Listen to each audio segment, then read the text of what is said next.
でこのネギっていうのは、どういうようなネギなんですか？こちらのネギは、はい、一本ネギの一番遅い口ですね。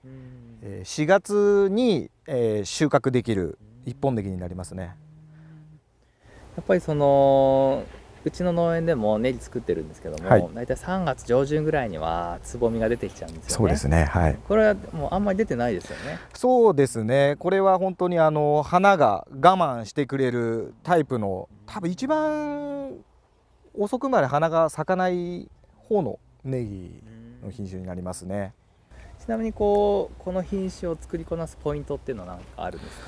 このネギは、種をまくのが5月の15日ぐらいにまくんですよ。5月の15日。はい。で定食が、大体そこから1ヶ月半ぐらいですかね。まあ6月下旬とかそのぐらいになるのかな。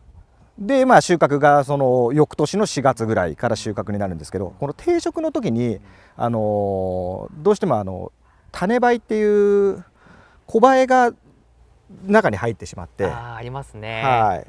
繭作るやつ、そうなんですよね。あれが入っちゃうともう収穫ほとんどできなくなっちゃうので、もう苗の時点でダメになってしまう。ダメになっちゃうんですよ。だから苗を太く作ってあげて、そこに虫が入らないようにしてあげるっていうのがポイントで、苗ができるじゃないですか。そこをこうハサミっていうかなんていうんですかね、こういう大きいハサミで葉っぱを切ってあげるんですよ。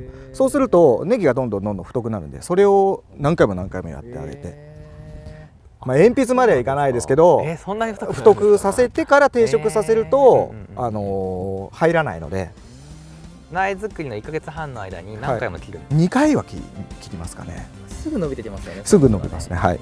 勉強になります。はい。ありがとうございます。はい。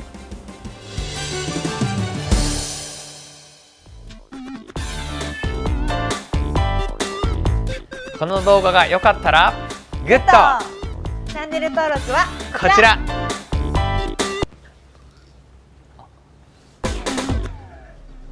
何やってんねん。